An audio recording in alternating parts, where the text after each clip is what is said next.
Video. तो आज के वीडियो में हम देखने वाले हैं मेरा ज्योग्राफी का क्वेश्चन पेपर जो कि 2019 का है। मैं आपको एक बात क्लियर कर दूं कि आप इस पेपर में जो पैटर्न है वो पैटर्न फॉलो मत कीजिए।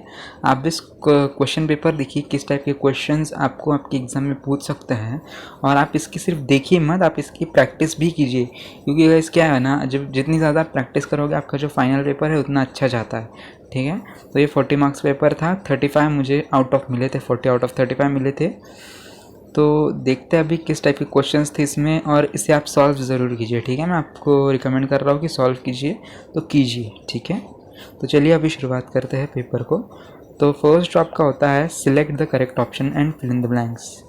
मतलब ये MCQs है, और MCQs में मैं आपको एक बात क्लियर कर देना चाहता हूँ।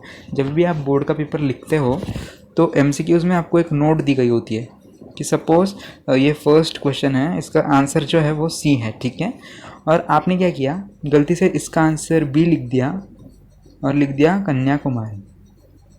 समझ गए?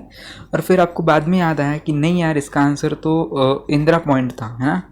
फिर आपको बाद में क्या याद आता है कि नहीं, इसका पॉइंट तो इंदिरा पॉइंट था। फिर आप क्या करते हो, ये ऑप्शन कट कर देते हो, फिर लिखते हो C और फिर लिख देते हो इंदिरा पॉइंट। बराबर ऐसा ही करते हो ना। तो बोर्ड में ये मतलब चलता नहीं है। ठीक है, आपको फर्स्ट अटेम्प्ट में ही करेक्ट आंसर लिखना है और वही आपका गिना जाएगा और उसे ही आपको मार्क्स मिलेंगे। अगर आप B लिखोगे फिर कट करोगे फिर C लिखोगे, उसके आपको मार्क्स नहीं मिलेंगे। आपने कट कर दिया तो ये आपका देखा भी नहीं जाएगा। ठीक है, समझ गए? आपको MCQs में ये बात का ध्यान रखना है अच्छे से और सॉल्व करना।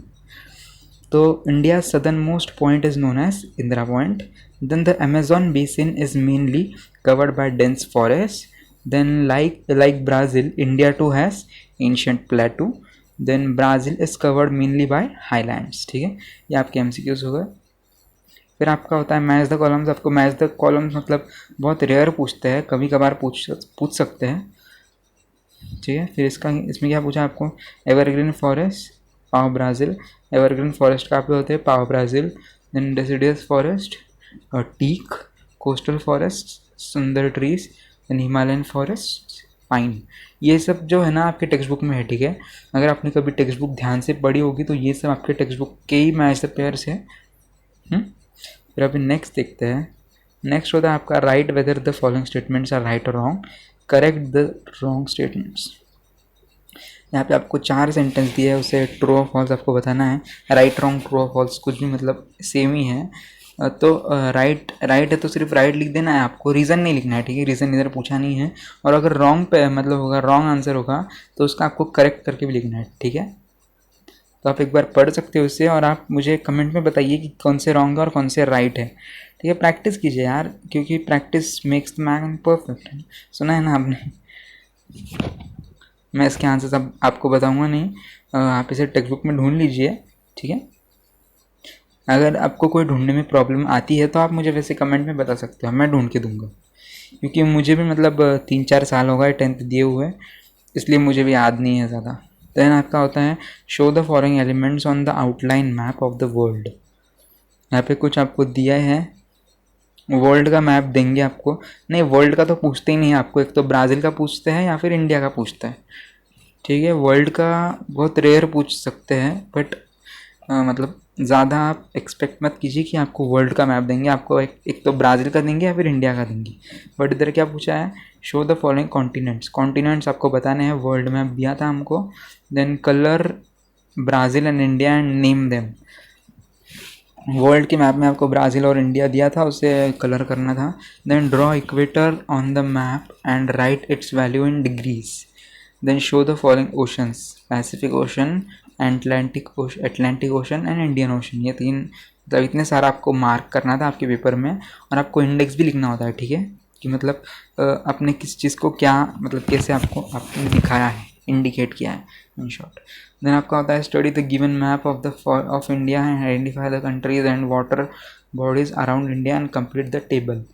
यहाँ पे मैप दिया है, मैप थोड़ा क्लियर नहीं है, आप टेक्स्ट बुक पे मैप देख सकते हो। ठीक है, यहाँ पे आपको क्लियर नहीं दिख रहा होगा मैप, टेक्स्ट बुक में मैप देखिए और ये इसका इन सारे क्वेश्चंस के आप आंसर देखिए। डायरेक्शंस, ईस्ट में मतलब कौन से ओशंस हैं, उसके नेबरिंग कंट्रीज एंड सीज, ये सब आपको लिखना है। East, north, west and south, ये सब आपको लिखना है यहाँ पे। मुझे इसमें 2.5 मार्क मिले थे, कुछ तो भी रॉन्ग हो गया था मेरा। यहाँ पे आपको क्लियर नहीं दिखेगा, आप टेक्स्ट बुक रेफ़र कीजिए, फिर आप मतलब देख सकते हो, सॉल्व कर सकते हो।